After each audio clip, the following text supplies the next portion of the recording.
Hey, how's everybody doing? Welcome to the worst reviews ever. Got Casey Fred in here, amazing, and of course your boy, the sophisticated jerk. And today, man, we're gonna review the movie, The Thursday Murder Club. So let me go ahead and pull up these slides. We'll jump into it. So, The Thursday Murder Club is a 2025 American crime comedy film directed by Chris Columbus from a screenplay by Katie Brand and Suzanne Heathcote, based on a 2020 novel by Richard Osman.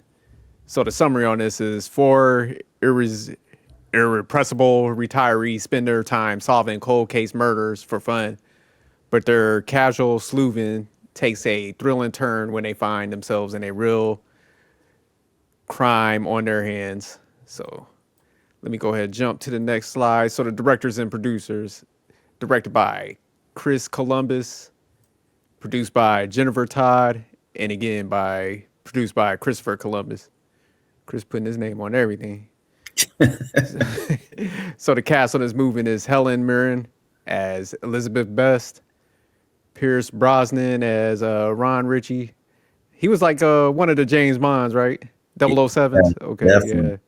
Smooth brother, even in old age. Ben Kingsley as Professor Ibrahim, Celia Emery as Joyce Meadowcroft, Naomi Akil as Donna de Freitas, Daniel Mays as DCI, Chris Hudson, Henry Lloyd Hughes as Bogdan, Tom Ellis as Jason Ritchie, and David Tennant as Ian Vintham. Sorry, man. We're gonna go ahead and watch the trailer, and then we'll go ahead and jump into the rating. Mason was asking, she was curious how you're gonna rate this one, Fred, so she's anticipating your score. But all right, we'll jump in this trailer. There she is. Joyce, are you a nurse? Bang on target. I'm Elizabeth. Would you take a look at that for me, please? Dear God. 'Tis a lot of blood. Would you care to join us to discuss things further? Who is us? I'm sorry, how rude of me.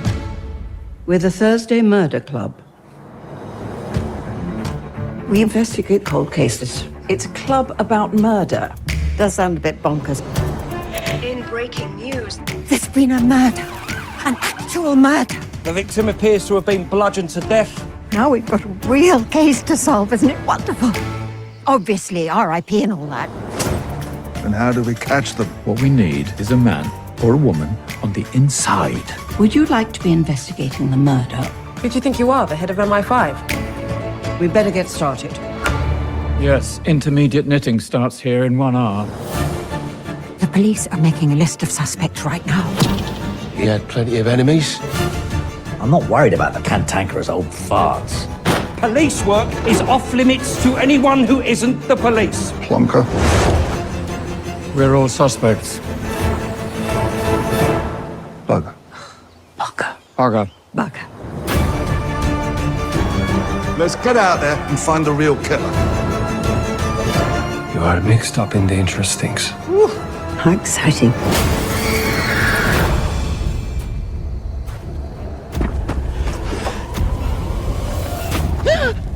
Don't wake the dead. We need backup. Joyce, Ibrahim, Ron. We need the Thursday Murder Club. If any harm comes to my friends, I will personally be laying a dozen blood-red roses on your coffin. All right. Let me pull up this rating. So we'll go ahead and start with the dog lady.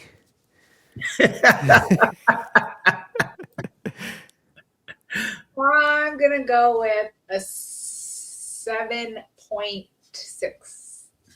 What? All right. So amazing. Got to that 7.6. Very good territory. All right. Casey Fred. I'm just gonna give it a 5. Okay. Casey Fred with a 5. And the sophisticated jerk has it at a 4.9. Decent. So I'll go. We'll let Casey Fred go first with a strong wow. 5. All right, so I gave it a 5. really, this was a 2-hour movie, and I'm not gonna lie, like the spin on it, it was like you started back in 1973, and then it was talking about an old murder. So I'm just thinking they're talking about old times and stuff, cold cases and stuff. But then someone in real life actually dies and is related to their Cooper Chase, which is their basically senior citizen home or whatever. And that's where the action all begins. And it was just like, it felt like the longest movie ever. There was so many. The only thing I can compare it to is putting a rat in a maze to find the cheese, and it kept taking you all down these rabbit holes that weren't leading to nowhere. You thought it would go somewhere, you would follow it because you actually felt a part of the Thursday Murder Club, but then it would take you to a dead end. And you're like, why did you even put this in the movie if it doesn't make any sense? And you're literally trying to find this person, and they just kept adding more people and adding more people. I'm like, okay, where did this person come in?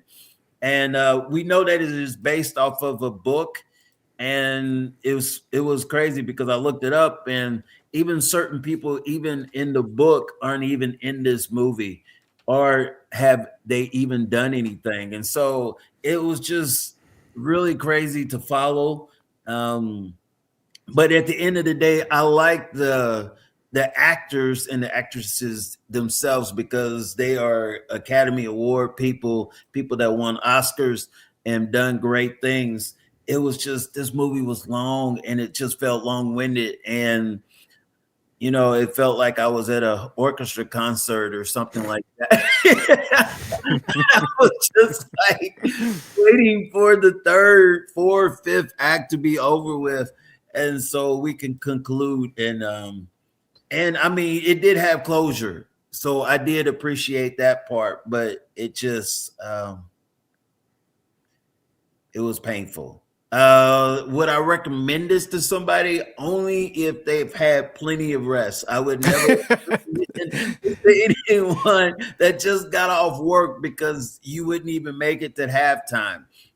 Also, the other thing of it is trying to keep up with all the people. Usually, you know, all the characters involved and everything, and they just kept adding more people. And I'm like, I'm just now trying to learn the people that are in here. And I do agree that, you know, some people have to have relatives, like Ron had his son, and that person, you know, he was actually a part of it. And in fact, his tattoo was in the picture, and I get all of that. But they kept adding more places and more people, and you're just trying to follow it. And then you find out that obviously there was, you know, something about another case or another confession, or somebody that had a kid, or this person wasn't even the priest that they were supposed to be, and there were actually somebody else. And then, you know, you find out about John, and John was all of a sudden knew that his wife had killed somebody and stuff. It was just a lot of stuff. And you're just trying to keep up, and I just felt like you almost needed to watch it several times to be able to really figure it all out and put it together. I like shows like Clue, but they keep them all in one room, and this was people just scattered everywhere. You're going from one place to the other, and it was just really hard to keep up, just being honest with you. Did I understand the plot and storyline? I mean, I knew it was about murder, and then there was another murder, and then there was another murder. And so it was just like, the only way I felt like you could just stick with it is if you stuck with just the original four. Because other than that, if you're keeping up with all the other people trying to figure out, you know, are they the killer? Are they not the killer? Are they involved? Are they not involved? It was just a lot of dead ends and a lot of loose ends. And it just, some things didn't even make sense to me. As far as actors or actresses that stuck out, I would definitely say our Academy Award winner, the lady that played Mary Bess. She was I would have to say my favorite. She kept it going. She was definitely the Sherlock and Holmes in this whole situation. And of course, you know, you find out her background is MI6 or whatever. So, you know, she could take care of herself. And she was the one that I felt like if there was anybody that was the main character that was holding it down and trying to at least keep the audience, it was definitely her. And so, and then plus on top of that, she would always be able to bring other people in and keep the other three that was a part of the four, you know, aggressed as far as also what was happening, what was going on, and just keep them informed to try to figure these things out. So I was very impressed with that. Yeah, everybody else, it was kind of an in and out. It was a hit and miss. If I would change anything, I probably have to go back to some of my statements that I used to say about certain movies from last year. And that is, I would literally change this to a mini series, like for real. And there are movies when it comes to murder clubs that are mini series. I mean, Murder, She Wrote, that was a series that lasted for a long time. And Elizabeth Beth, the lady that played her, she could have easily done that and changed this into a mini series and stuff like that, where you could break it down and you wouldn't lose your audience. But it was one of those where it was just like, where are we going? What's going on? Is this person the killer? Oh, this person has nothing to do with anything.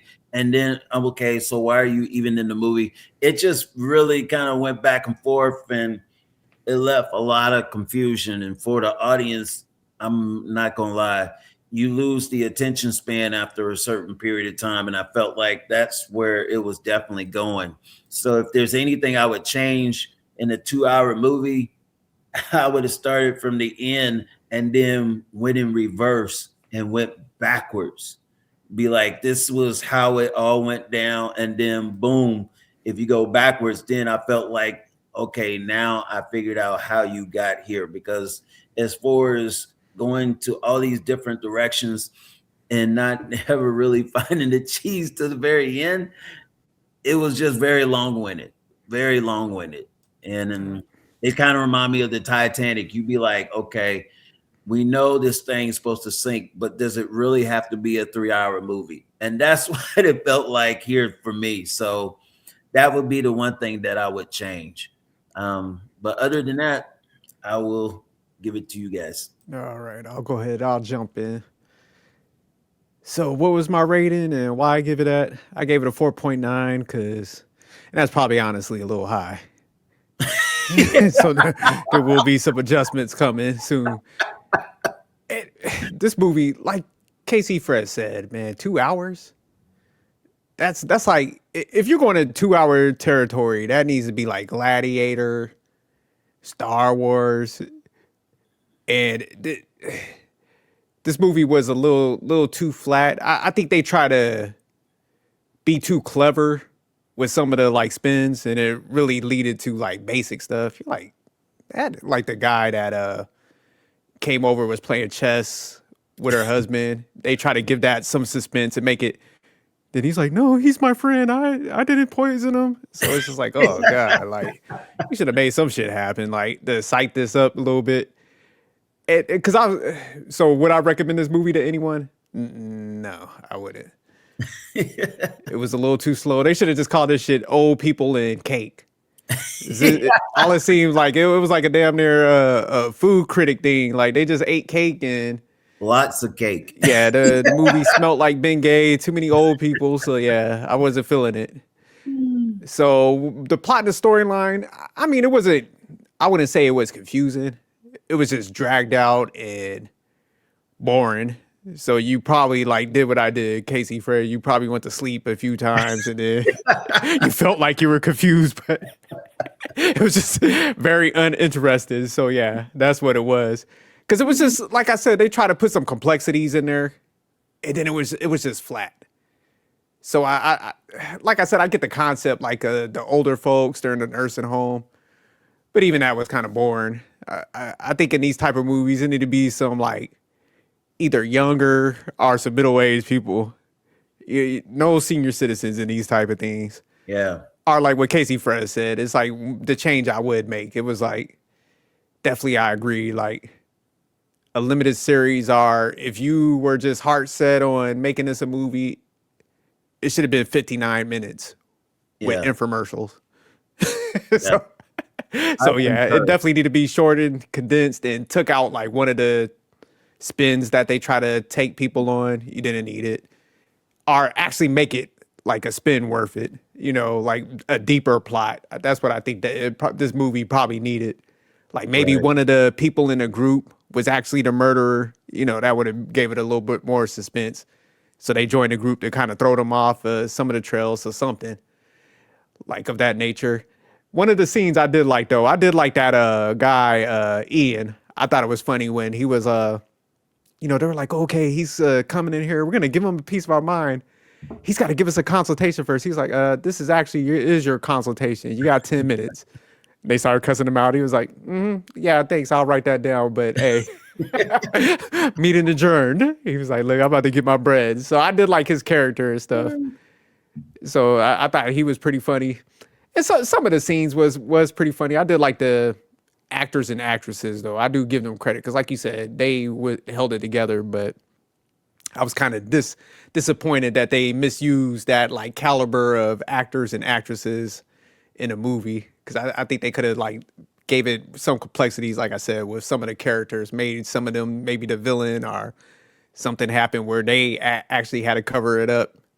Because like her friend that was like incapacitated, right? I think they tried to give them like that spin, but they were just so like kind of irrelevant to the movie, which I was just like, and then, they gave a good storyline why they did it. So it's just like, hey man, they're kind of heroes actually. And even the guy that like was playing chess with her husband, I'm like, you kind of sold him out. Like the guy took his passport, y'all should have let him go. Like, we'll give you a head start. So yeah, man, it was just like, damn, my man was actually playing chess with your husband. The only person that go visit him, you could let my man loose. So yeah, just a little, like I said, weak with the plot. So that's enough of my rant. I'll toss it over to Amazing. All right, well, obviously you two schmucks did not connect the dots. Sure didn't. So let me just correct you on how Penny, like, it all connected. You just had to be paying attention, people.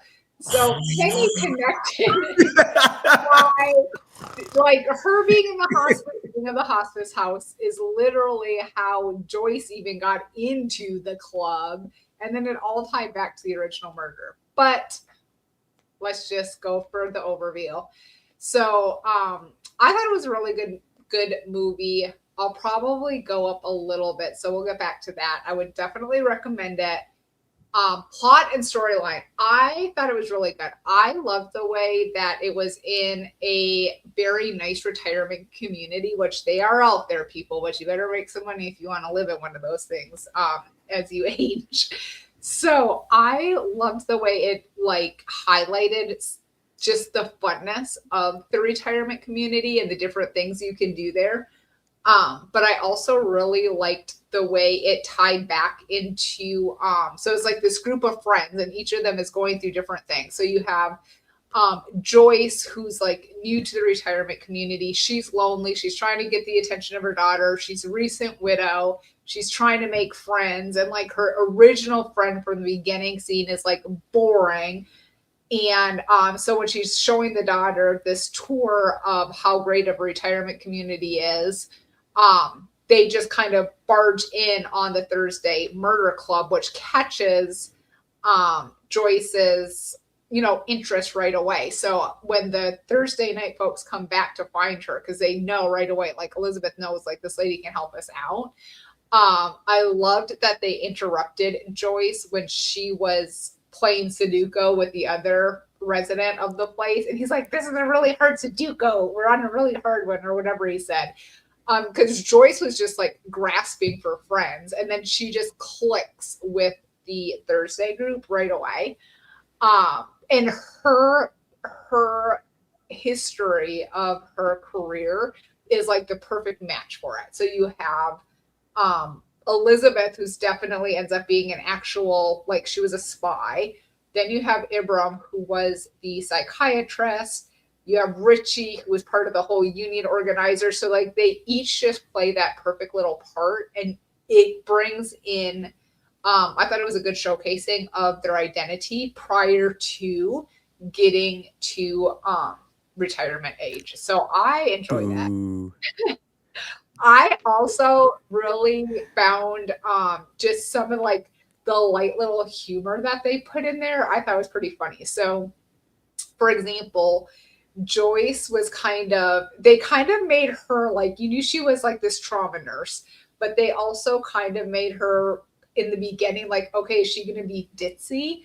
But I found it hilarious how when her and Elizabeth kind of were starting to connect more, how Joyce was the one who was more like hip to what was going on. So when the murder first starts and she's like R.I.P. and all that, and they're kind of looking at her like, what the heck? And then when Elizabeth and Joyce go to the police station to try to get Donna involved in everything, right there, so like Joyce is already, or Elizabeth's already, she's dressed up in old lady attire to kind of go in. So I thought that was funny. But then on the bus and they're coming back and Donna messages Elizabeth and was like, WTF? And Elizabeth's like, what's that? And then Joyce tells her. I just thought that was so funny also.